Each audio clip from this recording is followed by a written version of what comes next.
আজ আমি ডিম আর ময়দা দিয়ে অসম্ভব মজার দারুণ টেস্টি একটি নাস্তা তৈরি করে দেখাবো। আসসালামু আলাইকুম বন্ধুরা, কিচেন বাঙালিয়ানা চ্যানেলে আপনাদের সবাইকে স্বাগত জানাই।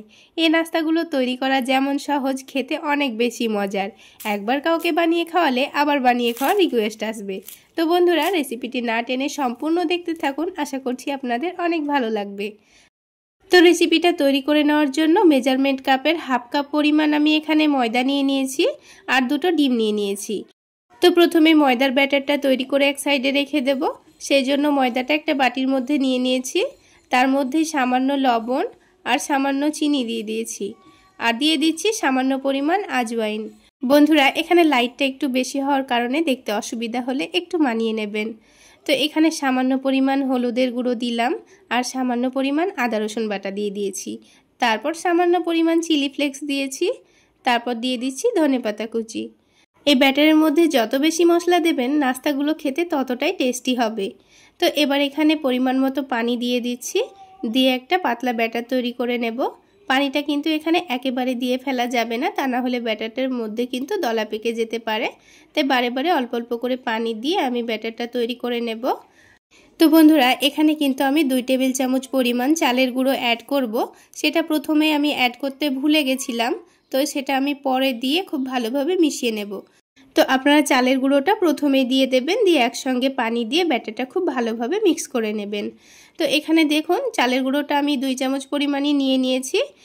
চালের গুঁড়োটা দিলে নাস্তাগুলো খেতে কিন্তু ভীষণই মুচমুচে হয়, খেতে ভালো লাগবে। তো এবার এই চালের গুঁড়োটা দিয়ে আবার একটু ভালো করে মিশিয়ে নেব। আর এই ব্যাটারটা একটু ঘন করেই তৈরি করে নিতে হবে, খুব বেশি যেন পাতলা না হয়, আবার অতিরিক্ত ঘনও যেন না হয়। তো আপনারা দেখে বুঝে নেবেন ব্যাটারের কনসিস্টেন্সিটা ঠিক কেমন হয়েছে, সেই অনুযায়ী পরিমাণ মতো পানি দিয়ে ব্যাটারটা তৈরি করে নেবেন। তো দেখুন, চালের গুঁড়োটা দেওয়ার পর আবারও একটু ভালোভাবে মিশিয়ে নিয়েছি।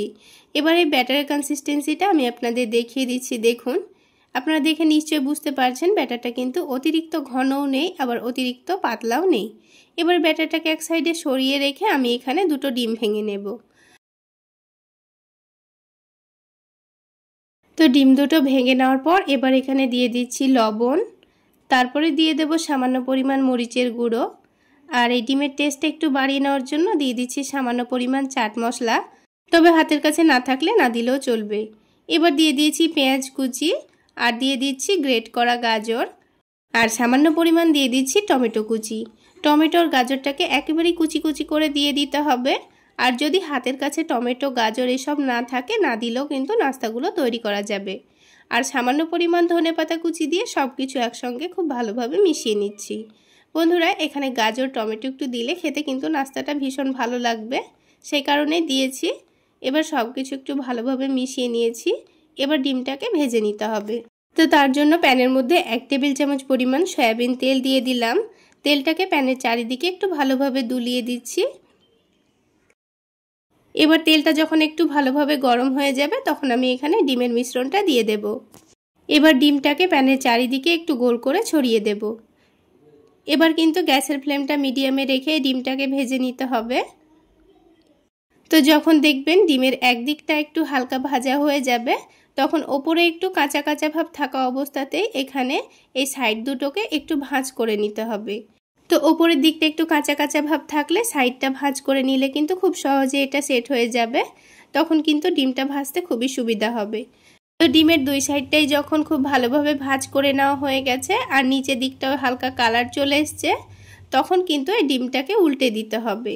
তো আমি একটু চেক করে নিয়েছি নিচের দিকটা খুব সুন্দর ভাজা হয়েছে কিনা। তো নিচের দিকটা ভাজা হয়ে গেছে, এবার আমি এটাকে উল্টে দিচ্ছি।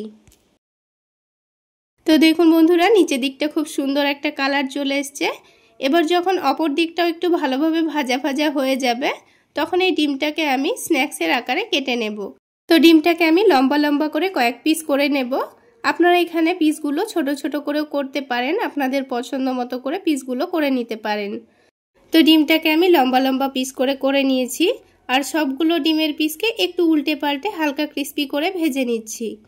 তো এবার এই ডিমের পিসগুলোকে আমি একটা প্লেটে নামিয়ে নিচ্ছি। এবার যখন এই ডিমের পিসগুলো হালকা ঠান্ডা হয়ে যাবে, তখন এগুলোকে আবার ভেজে নিতে হবে।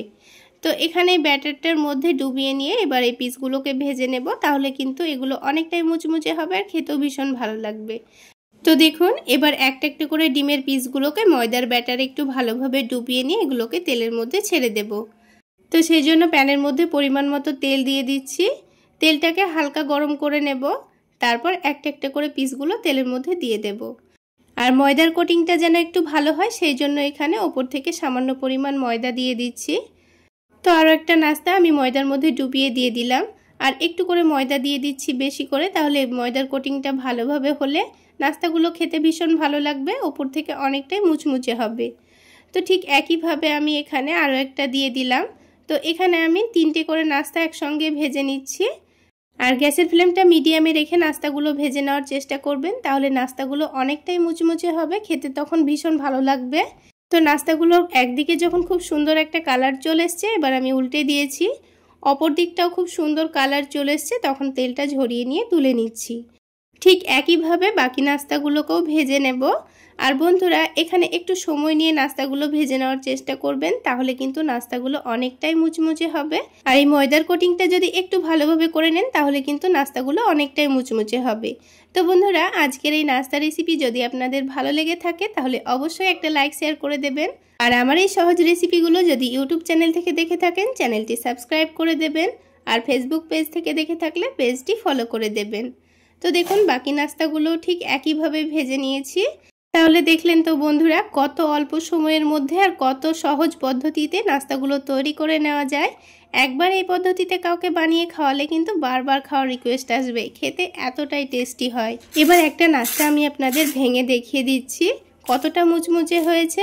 তো বন্ধুরা এইভাবে বানিয়ে বিকেলবেলায় চায়ের সঙ্গেও স্ন্যাক্স হিসাবে খেতে পারেন, কিংবা বাচ্চাদের স্কুল টিফিনের জন্য ঝটপট বানিয়েও দিতে পারেন। তাহলে বন্ধুরা আজকে এই পর্যন্তই। সকলে অনেক বেশি ভালো থাকবেন, সুস্থ থাকবেন। দেখা হচ্ছে আরও একটি নতুন রেসিপি নিয়ে নেক্সট এপিসোডে।